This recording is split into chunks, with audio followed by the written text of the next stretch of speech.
Dans les commentaires de ma vidéo sur les personnages uniques de South Park, j'ai vu que vous aviez remarqué qu'à un moment dans une partie facecam, je lisais une BD South Park. Ces BD, je voulais de toute façon en parler un jour sur la chaîne, mais ça m'a donné l'idée de faire un nouveau concept sans trop de prise de tête, dans lequel je pourrais parler de tout ce qui me vient à l'esprit globalement en ce qui concerne les produits dérivés South Park. Livres, figurines, peluches, CD... Il y a pas mal de sujets sur lesquels j'aurais plein de trucs à dire, et j'ai donc choisi d'appeler ce concept South Park Collection. Ouais, je me suis pas trop cassé la tête, mais en même temps, j'avais pas trop d'idées. Enfin bref, hey salut à tous, ici Maniaco, bienvenue dans South Park Collection, et aujourd'hui, on parle de ces putains de BD South Park. Alors, commençons par le commencement. Quand je parle de BD, je parle de ces deux-là. Le tome 1, Les armes c'est rigolo, et le tome 2, Cartman a une sonde anale, sortis respectivement le 18 août et le 3 novembre 2010. Bon déjà rien qu'avec ça, il y a quelques soucis. Premièrement, quitte à sortir Cartman a une sonde anale, pourquoi le sortir comme le tome 2 et pas comme le tome 1, ce qui aurait été le choix le plus logique. Ensuite, deuxièmement, comme les BD semblent reprendre des épisodes de la série, est-ce qu'on peut les considérer comme des adaptations? Eh bah même pas. Si c'est ce que vous pensiez, vous allez être déçus. En soi, ça aurait pu être une bonne idée d'essayer quelque chose de nouveau, mais là c'est juste des captures d'écran approximatives de l'épisode avec des bulles de texte rajoutées. On est donc ici plus sur des portages que de réelles adaptations, mais le pire c'est qu'on a l'impression que ceux qui s'en sont occupés l'ont fait sans aucun effort. Par exemple, prenons la première page qui sert à nous présenter les personnages. On peut y lire que Stan est le chef officiel de la bande, quoi que ça veuille dire, il a peut-être été élu, j'en sais rien, et que Kyle a une mère dominatrice. Alors, stricte oui, mais dominatrice, ça fait plutôt appel à un autre registre, si vous voulez mon avis. Enfin bref, visiblement ça a l'air d'avoir été fait sans trop se fouler, donc bon, l'avantage à être fainéant, c'est qu'au moins ils peuvent reprendre la traduction VF telle quelle. Eh bah putain, figurez-vous que même pas. Non mais c'est pas possible, y a pas une seule bonne décision sur ce projet. Pourquoi tout retraduire si c'est pour mal le faire? Parce que oui, comme on pouvait s'y attendre avec les pages de présentation, c'est pas particulièrement bien fait. Bon oui, le sens est globalement là, mais il y a vraiment aucune idée qui transparaît dans les choix d'adaptation. Et c'est par exemple très frustrant pour la chanson de chef, puisque des fois c'est les mêmes paroles qu'en VF, et après d'un coup ça décide de les changer, je sais pas pourquoi. D'ailleurs ici les enfants tutoient chef, ce que la VF n'a pourtant jamais fait, puis ils le vouvoient finalement, ce qui démolit encore plus la cohérence, mais bon, comme point positif, je note que pour les catchphrases cultes, ils ont quand même cherché à rester sur les traductions qu'on connaît par cœur, comme avec le célèbre « Oh mon dieu, ils ont tué Kenny », suivi du fameux « Espèce de salopard ». Putain, mais sérieux! Bon ok, je pense que je m'énerve un peu trop sur la partie texte, donc je vais plutôt changer de sujet. Abordons maintenant l'aspect graphique.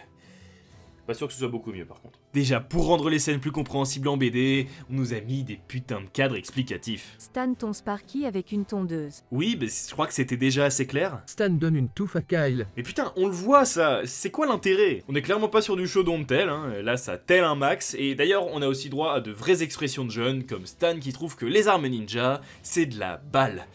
Ouais, je veux bien que ce soit sorti en 2010, mais quand même. Puis bon, je me dois d'aborder ce qui saute tout de suite aux yeux quand on ouvre la BD. Bah putain, c'est dégueulasse. Déjà, c'est pixelisé de fou. Je sais pas comment ils s'y sont pris pour prendre les screens des épisodes, mais même ça, ils l'ont raté. On pourrait me dire que pour Cartman a une sonde anale, c'est normal, c'est sorti il y a longtemps, et vu les conditions de production, c'est compréhensible. Mais pour les armes, c'est rigolo, alors là, aucune excuse. Et puis y a pas que les screens qui ont une qualité affreuse. Ils ont essayé à plusieurs moments de dynamiser les planches à coups d'effet, mais en plus de mal s'intégrer, ça rend la scène encore plus laide. Genre cet effet de pétard là, ou typiquement tous ces arrière-plans dégueux qu'ils foutent de manière aléatoire. Pour la présentation des design ninja, ok, c'est plutôt sympa, mais pourquoi faire ça dans des cases où il y a aucune putain de raison de le faire? C'est un effet qui aurait pu aider à renforcer la dualité entre la réalité et l'imagination. Par exemple, pour la scène du shuriken dans l'œil, avec une page en mode animé stylisé, et hop, en tournant la page, on verrait juste froidement Butters l'œil crevé. Mais non, au lieu de ça, on a cette mise en scène avec un découpage vraiment pas super inspiré. Mais alors tant qu'on est sur les armes c'est rigolo, qu'en est-il de Let's Fighting Love? C'est une des musiques les plus mémorables de la série et elle participe à rendre cet épisode si culte, mais donc comment ont-ils pu l'adapter en BD? Et bah, la chanson est remplacée par une random scène de combat avec des cadres rajoutés pour nous faire un descriptif des actions. Bon, on va pas se mentir, c'était forcément compliqué de faire autre chose, mais je trouve quand même que ça aurait été bien mieux sans toutes ces explications. Il est clair que les combats de cette scène sont chorégraphiés pour bien rendre en animation, mais rien n'a vraiment de sens. À quoi ça sert de nous expliquer les attaques alors que la finalité du combat n'a pas d'intérêt? C'est juste censé être classe et encore une fois, bah ça sert à rien de nous expliquer ce qu'on voit. Token attaque Cartman avec son nunchaku mais Cartman se défend avec ses sailles, Craig et Kenny bondissent l'un contre l'autre, mais putain, vous pensiez vraiment que le lecteur serait perdu en lisant ça? Ah non, pardon, je retire ce que j'ai dit. Pour le coup, ça c'est tellement pixelisé qu'heureusement qu'ils ont mis l'explication. Après, encore une fois, je comprends que c'était casse-gueule d'adapter une scène dont tout l'intérêt repose sur la musique et sur l'animation, mais du coup, pourquoi adapter cet épisode? Je sais pas, quitte à adapter des épisodes cultes, ça aurait été bien plus simple de faire Scott Tenorman doit mourir ou encore Casa Bonita. Puis je parle même pas de faire redessiner l'épisode par un dessinateur, ou pire, de créer une nouvelle histoire. Alors là, quand on voit le niveau d'effort mis sur ces albums,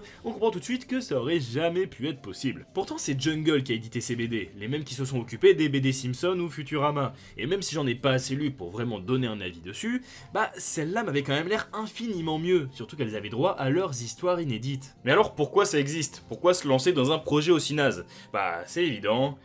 La thune, bien sûr, personne n'est dupe, les produits dérivés ça a toujours été fait pour pomper un maximum de fric aux fans d'une œuvre, mais là ce qui me gêne c'est qu'ils essaient même pas de le dissimuler un minimum. Là on peut même pas dire qu'il n'y a ne serait-ce qu'une volonté de faire plaisir aux fans ou de proposer un bon produit. Le but c'est d'arnaquer les gens qui ont bien aimé ces épisodes et qui pensent pouvoir les redécouvrir sous un autre format, et ça me fait d'autant plus chier que ça arrive pour une série comme South Park. Donc vous l'aurez compris, je porte pas ces BD dans mon cœur, force est de constater qu'elles ont fait un gros flop, heureusement faut croire que les fans de la série sont pas si cons que ça, et s'il y a bien un point positif à retenir, c'est qu'au moins, on n'est pas prêt de voir arriver un tome 3.